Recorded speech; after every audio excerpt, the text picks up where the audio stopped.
प्रिय छात्रों, हिंदी के इस शिक्षण सत्र में आपका हार्दिक स्वागत है। आज हम व्याकरण खंड के अंतर्गत संस्कृत शब्दों में विभक्ति की पहचान से संबंधित पाठ्य सामग्री का अध्ययन करेंगे।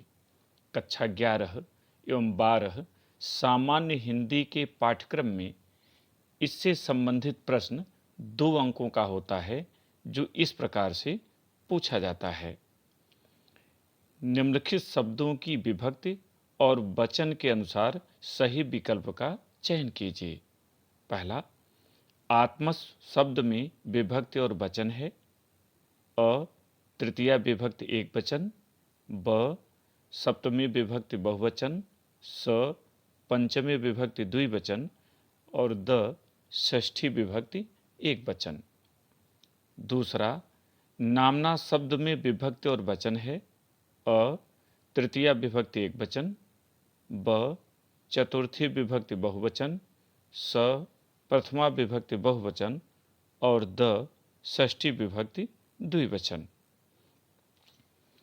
इस प्रकार आप देख रहे हैं कि प्रश्न पत्र में विभक्ति से संबंधित एक एक अंकों के 2 प्रश्न पूछे जाते हैं, जिनमें 4 विकल्प दिए गए होते हैं।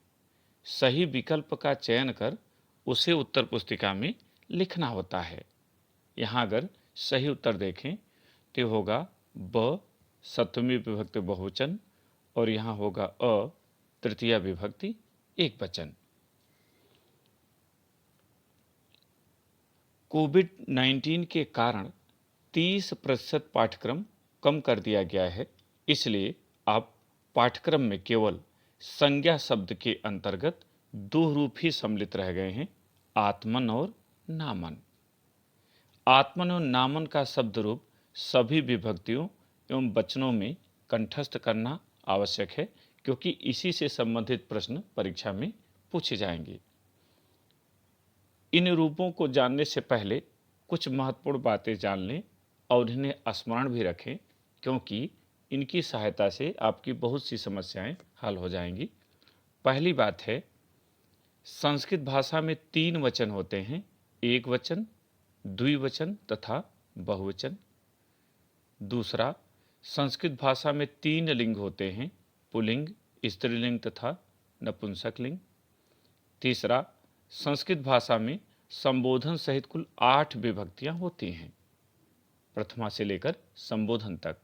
चौथा, संस्कृत भाषा में लिंग, वचन तथा विभक्ति के आधार पर संज्ञा शब्दों के रूप परिवर्तित होते हैं। पांचवा, जिन शब्दों का अंतिम स्वर ह्रस्व अ होता है वे अकारांत कहलाते हैं, जैसे बालक, राम आदि। छठा, जिन शब्दों का अंतिम स्वर ह्रस्व ई होता है वे इकारांत कहलाते हैं, जैसे मति, हरि आदि। सातवां, जिन शब्दों का अंतिम स्वर ह्रस्व उ होता है वे उकारांत कहलाते हैं, जैसे मधु, भान आदि। आठवां, इसी तरह रमा आकारांत है तो नदी इकारांत है। अन्य शब्द भी इसी तरह से पुकारे जाते हैं। नवा और अंतिम, सभी सर्वनाम शब्दों के रूप एक जैसे होते हैं, किंतु संज्ञा शब्दों में भिन्नता होती है। संज्ञा शब्दों की कुछ विभक्तियां और वचन समान होते हैं, जैसे नपुंसक लिंग में प्रथमा और द्वितीया विभक्ति के रूप समान होते हैं, किंतु माध्यमिक कक्षाओं में ट्रिक के स्थान पर इन्हें स्मरण करना ही उचित है। तो आइए पाठ्यक्रम के अंतर्गत संज्ञा शब्द आत्मन का रूप देखें। प्रथमा, आत्मा, आत्मानव, आत्मानः। द्वितीया, आत्मानम, आत्मानव, आत्मनः। तृतीया, आत्मना, आत्मभ्याम, आत्मभिः। चतुर्थी, आत्मने, आत्मभ्याम, आत्मभ्यः। पंचमी, आत्मनः, आत्मभ्याम, आत्मभ्यः। षष्ठी, आत्मनः, आत्मनोः, आत्मनाम। सप्तमी, आत्मनि, आत्मनोः, आत्मसु। संबोधन हे आत्मन, हे आत्मानो, हे आत्माना। अगर आप ट्रिक देखना चाहें तो आप देख रहे हैं कि यहाँ पर द्वितीया बहुवचन आत्मनः और पंचमी एक वचन तथा षष्ठी एक वचन तीनों एक जैसे हैं, आत्मना है। इसी तरह से द्वितीया द्विवचन, चतुर्थी दो वचन और पंचमी दो वचन भी एक जैसे हैं, आत्मभ्याम। किंतु ट्रिक के बजाय इन्हें स्मरण करना ही माध्यमिक कक्षाओं के लिए ज़्यादा उपयुक्त है। दूसरा और अंतिम, नामन। इसको रूप के रूप में देखना शुरू करें। प्रथमा नाम, नामनी और नामनी, द्विवचन में दो रूप इसके संभव हैं। बहुवचन में नामान। द्वितीया नाम, नामनी, नामनी, नामान। आप देख रहे हैं कि प्रथमा और द्वितीया दोनों एक जैसा रूप है। तृतीया नामना, नामभ्याम, नामभि। चतुर्थी नामने, नामभ्याम, नामभ्यः।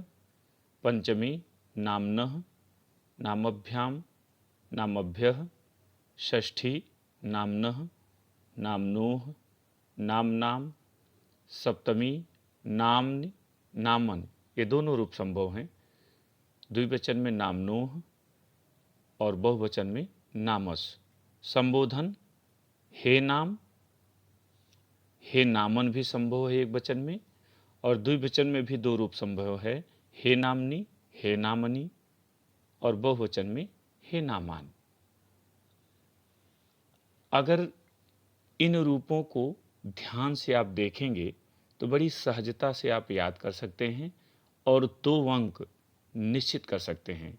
मुझे उम्मीद है कि आपने विभक्ति प्रकरण को अच्छे से समझ लिया होगा और इससे संबंधित प्रश्नों का आप यथोचित उत्तर दे सकेंगे। मेरी शुभकामनाएं आपके साथ हैं। इस भाग में इतना ही। बहुत बहुत धन्यवाद।